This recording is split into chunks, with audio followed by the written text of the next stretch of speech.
امریکہ Washington کے international head quarter سے programme خبروں سے آگے کے آج کے شو میں تابندہ نعیم کی رپورٹ اور چند دیگر موضوعات پر بات چیت کے لیے ہم نے اپنے اسٹوڈیو میں مدعو کیا ہے ڈاکٹر فاروق حسنات کو، جو واشنگٹن کے مڈل ایسٹ انسٹیٹیوٹ سے وابستہ ہیں. Very welcome to our show doctor صاحب. ڈاکٹر صاحب، پاکستان امریکہ تعلقات کو ہمہ جہت بنانے کے حوالے سے جو بات ہو رہی ہے، یہ کیا کسی تبدیلی کی جانب اشارہ ہے؟ بالکل تبدیلی کی وجہ سے ہی یہ ہو رہا ہے. جب پاکستان میں نئی حکومت آئی تو انہوں نے فیصلہ کیا کہ پارلیمنٹ ساورن ہوگی اور جو عوام کی خواہشات ہیں، ان کے جو جذبات ہیں، اس کے مطابق خارجہ پالیسی بنائی جائے گی. یعنی کہ پاکستان کی سالمیت، پاکستان کی سوورینٹی، خود مختاری اور عزت، اس کو ذہن میں رکھ کے، کیونکہ اس سے پہلے یہ نہیں ہو رہا تھا.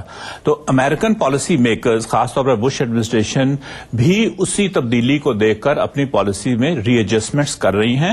ان کو یہ سمجھ آ گئی ہے کہ پاکستان کی طرف جو پالیسی بننی ہے وہ پارلیمنٹ کی مرضی سے ہی ہوگی. ڈاکٹر صاحب، آپ تبدیلی کی بات کریں، لیکن ایک چیز تو کامن نظر آتی ہے، جو معاہدے قبائلی علاقوں میں ہو رہے ہیں وہ پہلے حکومت نے بھی کیے، پہلی حکومت نے، اور یہ حکومت بھی کر رہی ہے، اور پہلے اتنا زیادہ اعتراض نہیں کیا گیا جتنا اب کیا جا رہا ہے. وہ اس میں بات یہ ہے جی، پہلے جو معاہدے کیے جا رہے تھے وہ اس وجہ سے کیے جا رہے تھے کہ وہاں پہ کوئی کارکردگی پاکستان کی افواج کی اچھی نہیں تھی، اور اس وجہ سے مجبوری کے تحت اب جو معاہدے کیے جا رہے ہیں وہ اس نیت کے ساتھ کیے جا رہے ہیں کہ ٹرائبل جو پاکستانی ہیں، ہمارے پاکستانی ہیں، ان کو کس طرح پاکستان مین سٹریم میں لایا جائے اور ان کو پاکستان کا حصہ بنایا جائے اور وہاں پہ ترقی بھی کی جائے اور ان کو انوالو بھی کیا جائے پاکستان کے معاشرے میں. تو یہ فرق ہے بہت بڑا. ڈاکٹر صاحب، آپ نے ابھی ایک کتاب کو ایڈٹ کی ہے، یہ فرمائیے کہ، اور وہ کتاب ہے کہ unresolved issues of Pakistan society. چند انریزالوڈ ایشوز کیا ہیں؟ جی کوکب، بات یہ کہ پاکستان میں تو بے شمار انریزالوڈ ایشوز ہیں. اگر کانسٹیٹیوشنل ایشوز سے ہم شروع ہوں اور جس طرح گورننس کے ایشوز ہیں وہاں سے لیتے ہوئے خارجہ پالیسی ہماری کیا ہونی چاہیے، اور پھر جو لیٹسٹ ایشو آج کل ہوگا، جو آئندہ بھی ہوگا اور آج کل شروع ہو گیا، وہ پانی کا ہے کہ پانی کے جو مسائل ہیں وہ ہم نے کس طرح حل کرنے ہیں. تو اس لیے اس کتاب میں بہت سے موضوعات کو لے کر جو پاکستان کا جن کو سامنا کرنا پڑ رہا ہے اب یا آئندہ کرنا پڑے گا، تو وہاں پہ ان کو ڈسکس کیا. اچھا، آپ کو کیا محسوس ہوا؟ آپ نے اس کتاب کے لیے مختلف طبقوں کے لوگوں سے ان کی آراء لیں اور ان سے آرٹیکلز لکھنے کے لیے کہا. آپ کو کیا محسوس ہوا کہ کیا پاکستانی معاشرے میں اس حوالے سے کافی اویئرنیس موجود ہے؟ بات یہ ہے کہ یہ سارے جو لکھنے والے ہیں یہ پروفیسرز ہیں یونیورسٹیز کے، اور کوشش یہ کی گئی کہ پاکستان کے چاروں صوبوں کے پروفیسر سے یہ ریکویسٹ کی جائے کہ وہ اپنے اپنے نقطہ نظر بیان کرے، اپنے صوبے کے بھی اور پاکستان مین سٹریم کے اندر بھی رہ کے.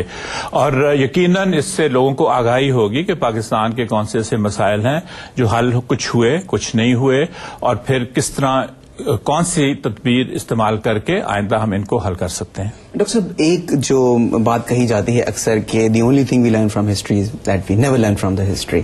آپ کی کتاب میں کیا اس حوالے سے کچھ ہے کہ ہم ہسٹری سے سبق سیکھیں؟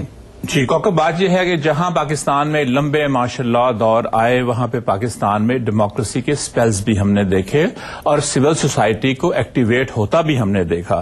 یہ بات نہیں ہے کہ ون سائیڈڈ چیز رہی ہے. سول سوسائٹی نے حکومتیں بھی ٹاپل کی، ڈکٹیٹوریل حکومتیں، اور انہوں نے ایک پیغام بھی دیا کہ پاکستان کا معاشرہ بے حس نہیں ہے اور اس میں جان ہے. ابھی حال میں دیکھ لیجئے جو سول رائٹس موومنٹ ہماری چلی تھی لائرز کے حوالے سے، وہ بہت فعال تھی، اور اس نے جو الیکشنز ہوئے اور الیکشن میں ریگنگ نہیں حکومت کروا سکی، اس کی ایک بڑی وجہ یہ تھی کہ سول سوسائٹی نے اپنا بہت بڑا رول پلے کیا تھا. تو پاکستان ایک مکسچر ہے نیگیٹو کونوٹیشنز کا اور پازیٹیوز کا. اس لیے میں یہ کہوں گا کہ یہ دونوں ہمیں دیکھنا ہے آگے چل کے کہ پازیٹیو جو سائڈ ہے وہ زیادہ آگے آتی ہے یا نیگیٹو سائڈ کو ہم کس طرح پیچھے رکھ سکتے ہیں. ڈاکٹر صاحب، یہ جو آپ نے آخر میں جس چیز کی طرف اشارہ کیا عائشہ، یہ چیز بھی ہم آپ سے پوچھ جائیں گے. ہمارا جو اگلا سیگمنٹ ہوگا بریک کے بعد، اس میں نوجوانوں کی بھی بات ہوگی کہ فیوچر.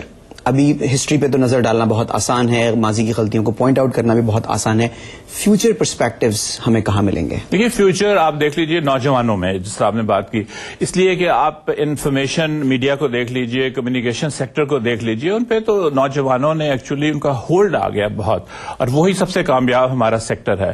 لیکن جو باقی شعبے بھی ہیں، اس میں پیور سائنسز بھی ہیں، سوشل سائنسز بھی ہیں، اس میں ہم یہی دیکھتے ہیں کہ جو نوجوان نسل ہے وہ بہت زیادہ فعال ہے، بہت زیادہ اویئر ہے دنیا سے اپنی پہلی نسل کے مقابلے میں، اور بہت زیادہ ان میں کمٹمنٹ بھی ہے. جی ڈاکٹر صاحب، ہم آپ سے ظاہر ہے آپ نے کمٹمنٹ کی بات کی یوتھ کی، تو یہ بتائیے کہ اس وقت اب جو ڈیموکریٹک سیٹ اپ آ گیا ہے اس میں آپ کو کیا لگتا ہے کہ کس حد تک ہم یہ چیز ایکسپیکٹ کر سکتے ہیں کہ یہ پروسیس اب ڈی ریل نہیں ہوگا، اور اب جو آج کا یوتھ ہے وہ اس چیز کو سمجھے گا کہ فرق کیا ہے ایک ڈیموکریسی میں اور ایک نان ڈیموکریٹک گورنمنٹ میں؟ دیکھیے، یوتھ کی بات ہم کر رہے ہیں تو ایک میں نقطہ یہاں پہ کہوں گا کہ ایج بھی کم کی گئی تھی، تو اس میں یوتھ کا جو ایلیمنٹ ہے وہ بہت زیادہ ہے. بات یہ ہے کہ لوگوں نے اور یوتھ نے اور پاکستان کے عوام نے تو سیاسی جماعتوں کو ایک مینڈیٹ دے دیا ہے. اب دیکھنا یہ ہے کہ یہ مینڈیٹ اور اس پاور کو، پاور آف دا ووٹ جس کو ہم کہتے ہیں، انہوں نے کیسے استعمال کرنا ہے. اگر تو یہ پاور لے کر اور اسٹیبلشمنٹ کے آگے یہ سرنڈر کر جائیں گے تو پھر لوگوں کا قصور نہیں ہے، وہ سیاسی جماعتوں کا قصور ہے. اگر وہ اسی پاور کو لے کر آگے بڑھیں گے تو وہ ان کی کارکردگی ریفلیکٹ کرے گی. ڈاکٹر صاحب آپ کا بہت بہت شکریہ. اور ناظرین، اب ہمیں یہاں پر لینا ہے ایک چھوٹا سا بریک.